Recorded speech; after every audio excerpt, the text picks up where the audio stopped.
In this lesson, we'll be shading our clouds, and then you'll learn to use layer masks to give the clouds a partially erased effect.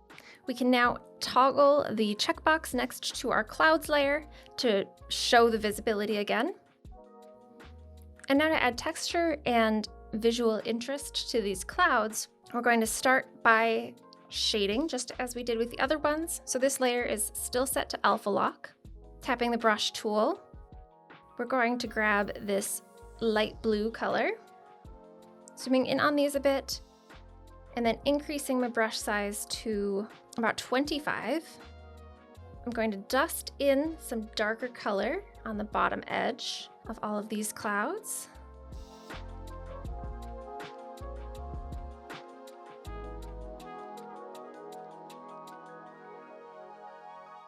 And then grabbing this light pink, adding a bit of this pink to the upper right side.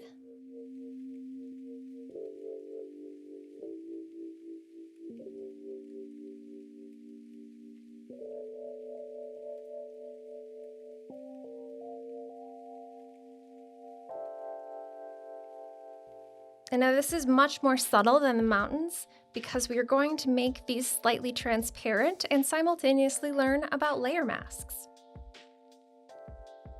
Similar to alpha lock, layer masks are a way to really have fine-tuned control over what you are painting and the area that it is painted in. Dissimilar to alpha lock, however, masks are a non-destructive way of painting. So I highly recommend this if you foresee having lots of changes or adjustments. If you're working on something for a client and you need to be able to provide tweaks and changes, masks are one of many tools that you can use to ensure that your artwork isn't all flattened on a single layer and that you're able to really refine those adjustments that you might make. So tapping on my cloud layer to access the side menu, right below alpha lock, I'm going to tap the mask option, and this creates an attached mask layer above this layer. If I were to move my layer 5 around, the mask will always move with it. And you can see one of these, the layer mask is the brighter blue and the cloud layer is the darker blue. That means that I'm selected on the layer mask. You can still draw on your layer normally by selecting that. What a mask does is it allows you to make changes to whatever is painted on the layer that you can at any time toggle the visibility on and off. This is going to function as an erase tool for us. So what we're going to do is use the eraser tool on our mask layer. So making sure that I have the mask set to this bright blue, meaning that I have it selected. I'm going to grab my eraser tool and set this to the spray paint fine nozzle brush. I'm going to increase my opacity to 100%. So we'll be relying mostly on the pressure of the pencil to determine the amount that we erase. I'm going to decrease the size a bit though to about 15%. And now when I start to erase on this layer, because it's a texture brush and I'm using such light pressure, I'm able to remove just some of this layer.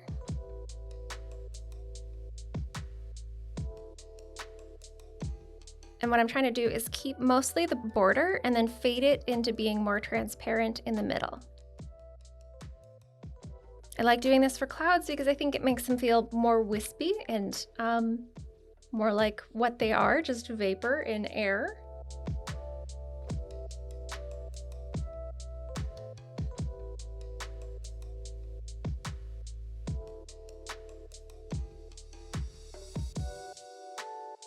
And now what's really cool about masks is if you feel like you took too much away, like here, I've just erased a solid portion of my cloud. If I switch to my brush tool and I set this to a pure white, now when I go to paint back, it'll put back everything I erased without adding more pigment to the layer.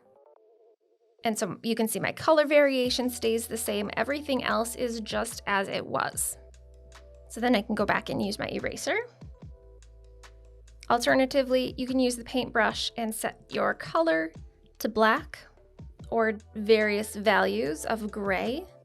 and that'll give you various values of erasing.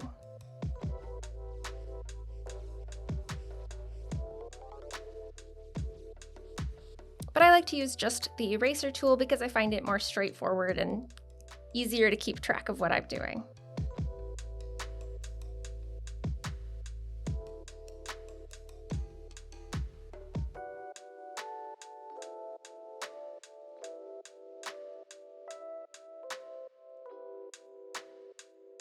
To recap, in this lesson, you've learned to use layer masks to hide part of a layer in a non-destructive way and finished up the clouds portion of this piece. In the next section, you'll learn some more advanced layer techniques as we begin to create a reflection in the lagoon.